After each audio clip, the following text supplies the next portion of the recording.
देखता हूँ तकफीर एरिस क्या मशवरा देता है मुझे। तुम सब यहाँ पर क्या करें? तुम आ जाओ यहाँ से। और तकफीर एरिस इससे अकेले बात करना चाहते हैं, तो आ जाओ यहाँ से।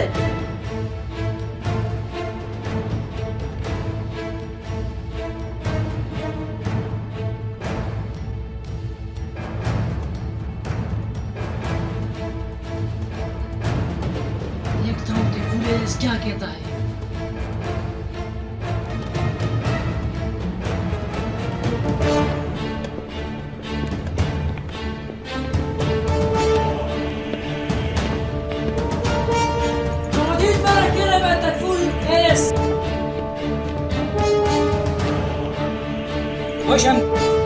शामदीद तकफीर एरिस, तो बताओ कैसा रहा सफर तुम्हारा? सफर तो बहुत अच्छा रहा। ये जवान कौन है? यानी तुम्हारा और मेरा, यानी उस्मान का फालतू है। ये तो बहुत अच्छा किया कि आपने उसको पकड़ा। ये तो बस मेरे बहादुर कमांडर की बहादुरी है, जिसने सोना भी लूट लिया है और इसको भी पकड़ कर मेरे सामने हाजिर कर दिया। तुम्हें मैंने इसलिए बुलाया कि इस नौजवान के साथ क्या करना है।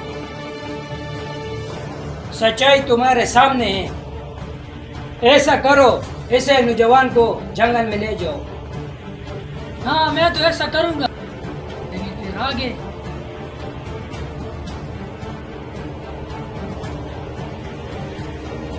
के उस्मान इसके पीछे आएगा।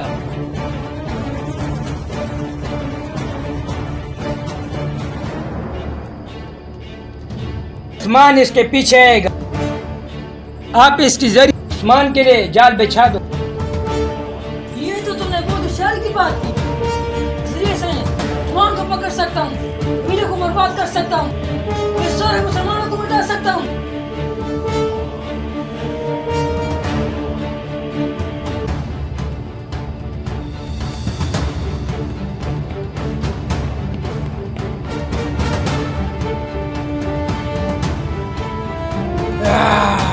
तुम उस्मान को नहीं मार सकते हो।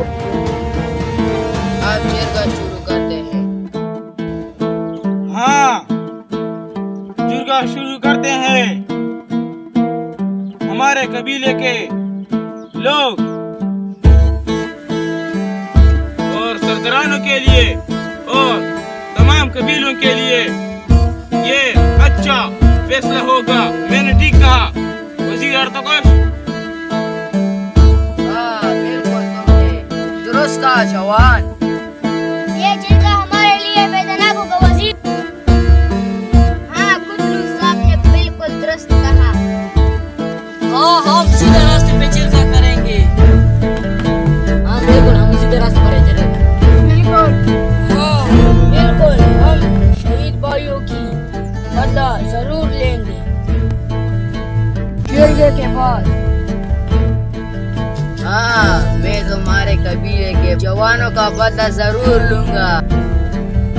तुमने सराइस को बेचा था। मेरे कबीले के उस्मान यानी तुराली ने सोना वो उसके हवाले कर दिया और उसे करवान भेज दिया और उसे कहा कि करवान से सीधा हलाकू खान के पास जाओ, और उसने सोना ले लिया और वो करवान गया। तो जब मुझे पता चला, जब मैं आया तो मैंने बुरहान, तुमरुद और तुर्बत को उसके पीछे भेज दिया, और यहाँ पर मैं कबीले में बैठा था और एक सिपाही ने मुझे खबर पहुंचाई कि हमारे सब मुसलमान भाई शहीद हो गए हैं और उसका कोई पता नहीं है कि वो किस हाल में है, जिंदा है या फिर जख्मी है या फिर वो शहीद हो गया है। और थी मेरी सच्चाई जो मैंने आपके सामने और कुरान मजीद के सामने बयान की है। मैं तुम्हारे सामने और कुरान मजीद के सामने ये गवाही देता हूँ कि जो मैंने जिस ज़बान पर कहा है वो बिल्कुल सही और दुरुस्त कहा है। बिल्कुल आपने सही कहा उस्मान साहब। तुर्गुत साहब, आप अपने हक में गवाही दे दो। तुर्गुत साहब, इस कुरान मजीद के सामने तुम सच बोलो। क्यों नहीं, मैं इस कुरान मजीद के सामने सच बोलता हूँ।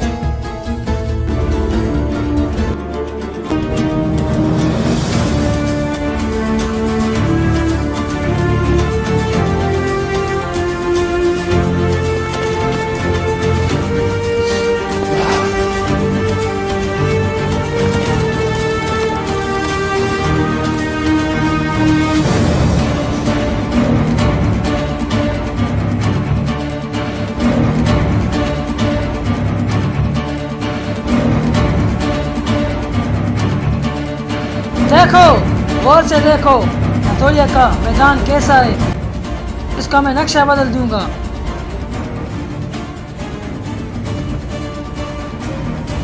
बिल्कुल, अनातोलिया का नक्शा बहुत खूबसूरत है। बहुत खूबसूरत है। देखो इसे, गोल किला, मुस्लिम दुनिया, ये है उसके दरमियान में कई कबीला। इसके इर्द गिर्द कुछ नहीं है, सारी सरहद हमारे हैं। ये इन पर कब्जा डालना चाहिए। ये कई कबीले के आसपास सारे इलाके ये सब हमारे हैं, लेकिन उस्मान इन सब सरहदों को अपनी मलकियत समझता है। ये सिर्फ हमारा हक है, खान के इलाके हैं, सिर्फ खान के, ये हमसे नहीं छीन सकता। बिल्कुल, ये सर हमारा खान के हैं। हाँ बिल्कुल, ये नक्शा सब हमारा, सर हमारा है। लेकिन जब तक अनातोलिया में बेवकूफ सुने भी रहेंगे, ये नक्शा हमसे आहिस्ता आहिस्ता नीचे गिरता जाएगा। आखिरकार ये तुर्कों के पास आ जाएगा और तुर्क इसे ले लेंगे, और फिर हम में से कोई भी तुर्क से नहीं छीन सकता इस नक्शे को, सिर्फ खान के अलावा। खान जब अनातोलिया में आएगा तो सबके सर धड़ से अलग कर देगा और ये हमसे छीन लेगा। जो मैंने अपने आंखों से देखा है,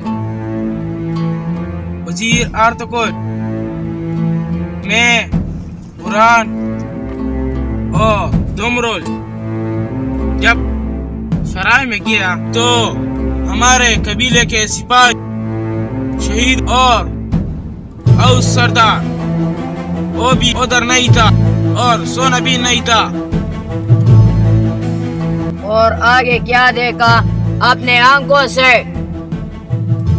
तो हमारे कबीले के सिपाही जमीन पर गिर पड़े थे और मैंने ना ईसाइयों की लाश देखी और ना मंगोलों की और ना और किसी की।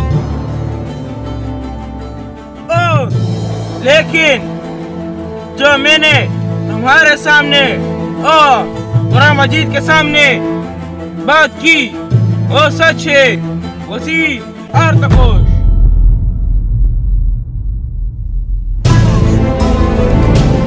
क्या दोस्त?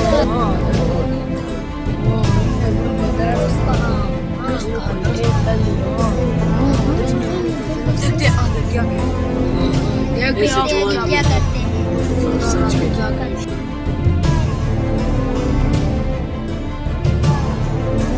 कुरान, तुम बताओ। हाँ, मेरे भाई तुर्गुल ने जो कहा बिल्कुल दुरुस्त कहा, ये उनका सच्चाई है। मैंने अपने आंखों से सब देखा। तो फिर ये कत्ल किसने किया है? आप सब सरदारान को किस पर शक है? मंगोलों पर, सलेबियों पर या फिर लुटेरों पर? किस पर शुबा है तुमने?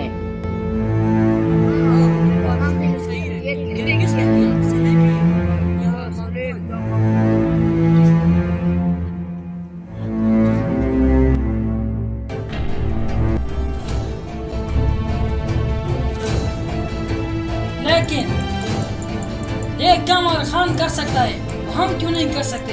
हम मर्द नहीं है क्या? हम एक नक्शे को बदल के तुर्क का कबीला हटा के इस नक्शे में से को बदल देंगे, फिर खान के हाथ में दे देंगे ताकि उसको पता चल जाए। हम हाँ, खान अब पर लश्कर पर बहुत फख्र करता है।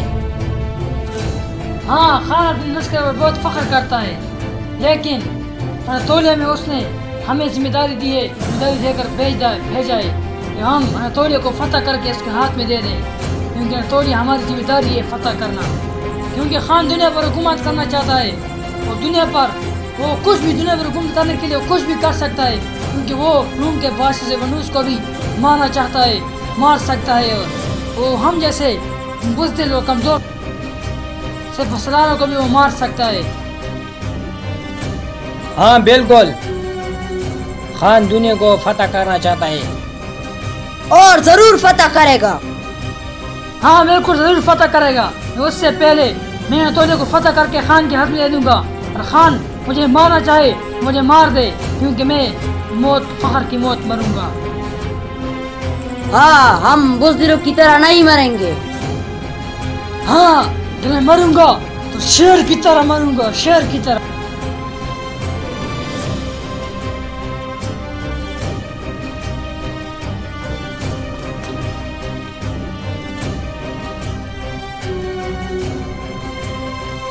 मैंने जो वादा तुम्हारे साथ किया था उसका पूरा करने का वक्त आ गया है।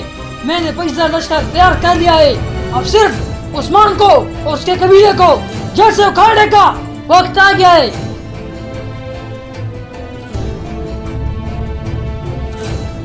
वक्त आ गया है उस्मान का सर धड़ से अलग करने का और उसके कबीले को जड़ से उखाड़ने का। अब वो वैसे भी गम में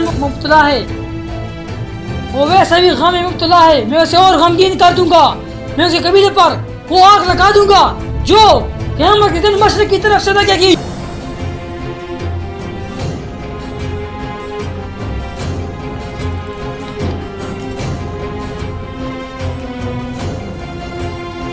ऐसी आग लगा दूंगा, तारीख में लोग याद रखेंगे,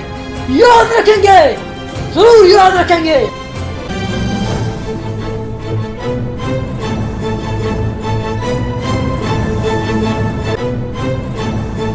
बिल्कुल सलीबियों पर है, क्योंकि उसने पहले पादरी ड्रैगोस के पीछे बहुत साजिशें की, और मुझे यकीन है कि इसने भी इन्होंने लूटा होगा। हाँ बिल्कुल, क्योंकि ये सलीबी हर जगह फसाद फैलाते हैं, क्योंकि फसाद इन्हीं का काम है। ना ये मंगोलों ने किया है ये काम, ना सलेबियों ने, ना लुटेरियों ने। ये काम सलेबियों ने किया है। वज़ीर अर्थकोश, हाँ, हमारे अतराफ ये सलेबी पहले हुए हैं, क्योंकि उसने पादरी ड्रैगोस को हासिल नहीं किया, इसलिए वो सोने के पीछे साजिशें लगाते थे और उसने सोना हासिल कर लिया। और खासकर हमारे नजदीक सलीबियों के किलेदार हमारे खून का प्यासा बैठा हुआ है। उस्मान साहब सही कह रहा है। उस्मान साहब सही कह रहा है। और ये बात बिल्कुल दुरुस्त है कि ये सोना सलीबियों ने लूटा हुआ है। बिल्कुल, ये सोना सलीबियों ने लूटा हुआ है, क्योंकि ये सोना मंगोल नहीं लूट सकते, क्योंकि ये सोना मंगोलों के पास जा रहा था, यानी अलाकू खान के पास जा रहा था। मंगोल ये घटिया काम नहीं करते। ये घटिया काम मुझे पूरा यकीन है कि मलूम सलीबियों ने किया हुआ है। तकफूर सिलूस ये चाहता है कि अलाकू खान के जरिए तुर्कों को खत्म करना चाहता है। ये तकफूर सिलूस का एक बड़ा मजीद गवाह है। मैं हक कहता हूँ, आप सब ने जो गवाही दी वो बिल्कुल दुरुस्त है। आप सब बिल्कुल दुरुस्त कहते हैं। ये सलेबियों के काम है। उस्मान सरदार, अब क्या करना है? अब मुझे यह करना है कि मुझे 7,000 लश्कर तैयार करना है और उसका कमांडर तुम होगे, और मैं अपने सिपाहियों को अपने अपने दस्ते दूंगा जो असरात को काबू कर सके। और मुझे ये यकीन है कि विसिलियस ने ओस के जरिए जंगल में जाल बिछाया होगा और उस जाल को उन्हीं पर पलट कर हम किले में जाएंगे और अल्लाह की मदद से हम फतह हासिल करेंगे इंशाअल्लाह। किले को फतह करने के लिए मैं तुम्हारा साथ उस्मान साहब।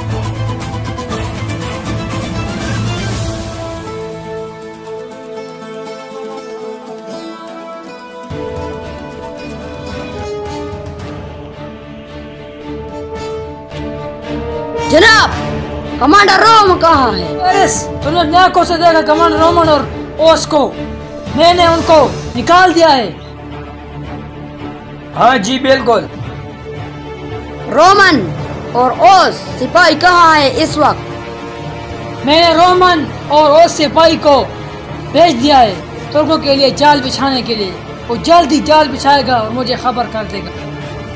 कमांडर रोमन और सिपाही के जरिए से तुर्कों के लिए जाल बिछा देगा। लेकिन अब कर रहे हैं कि हम दोनों क्या करेंगे। कमांडर रोमन तो इस जाल में ज़रूर कामयाब होगा, लेकिन हम दोनों के लिए कौन सा जाल बिछाना अच्छा रहेगा? जाल छेड़ना तो बहुत मुझे अच्छा आता है। अब कोई ऐसा जाल बता दो जिससे हम तुर्कों को कंट्रोल कर सकें। आप तुर्कुल के इलाके से बाखबर हैं और आप ये प्लान बना लो। प्लान तो बहुत अच्छा है मेरे पास। मैं कमांडर रोमन ओस भाई ओस के जरिए से, ओस सिपाही के जरिए से जाल छेड़ेगा। और मेरा प्लान तो ये है, कमांडर रोमन ओस सिपाही के जरिए आपकी जिम्मेदारी है 25,000 लश्कर को संभालना और मैं उस्मान के लिए जाल चलूंगा और तुम्हारे साथ 2 छोटे-छोटे दस्ते जाएंगे। तुम हमें हर बात से खबर करोगे। तुर्क कौन सी चाल चलते हैं, कौन सी बात करते हैं, कुछ भी कहते हैं, तुम हमें खबर करोगे पल पल से।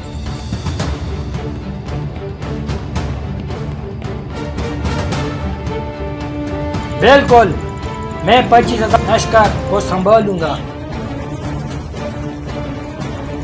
आप बेफिक्र रहें। बिल्कुल, आपका हुक्म सरांखों पर। और उस्मान और सिपाही और सोने को ढूंढने के लिए जरूर आएगा और जंगल में उधर भटकेगा, तलाश करेगा। उसको मैं मार दूंगा। फिर कबीले पर चढ़ाई करेंगे और वो बेबस हैं, बस हो जाएंगे और आग लगा देंगे सबको। 25,000 लश्कर के साथ हम इनके कबीले पर चढ़ाई करेंगे। इनके बच्चे, बूढ़ी औरतों को भी नहीं छोड़ेंगे। इनके चरवाहे, इनके माल मवेशी, सब कुछ हम टुकड़े टुकड़े कर देंगे, को आग लगा देंगे। फिर हम उस्मान का सर दरिया नील में ले जाएंगे, जन्नत दरिया नील में फेंकेंगे ताकि दरिया नील का पानी भी रंगीन हो जाए। हाँ बिल्कुल, ऐसा करेंगे। बिल्कुल, जरूर कामयाब होंगे। मुझे कौन रोक सकता है? मैं इनके बच्चों का खून पी जाऊंगा, मैं इनके बड़ों का खून पी जाऊंगा। मैं इनको नहीं छोड़ूंगा। इनकी पेट बच्चों का मैं खून पी जाऊंगा, कुछ भी नहीं छोड़ूंगा। हद तक के इनके रेवड़ के बलि में गिरा दूंगा, कुछ भी नहीं छोड़ूंगा। मैं इनकी बकरी की खाल जला दूंगा। मेरे गुस्से की आग मुझे जला सकती है एक दिन, तुम को क्यों नहीं जला सकती? क्यों नहीं जला सकती? मैं सुल्तान अलाउद्दीन का महल गिरा दूंगा। मैं मुसलमानों को टुकड़े टुकड़े करके कुत्तों को खिला दूंगा और दरिया नील में फेंक दूंगा और नहरें रंगीन कर दूंगा खून से। मैं अपने किले के लोगों के लिए तुर्कों के खून से शराब बना दूंगा और हर एक स्नेही को तुर्कों के खून का मजा चखना होगा, जरूर चखना होगा एक बार।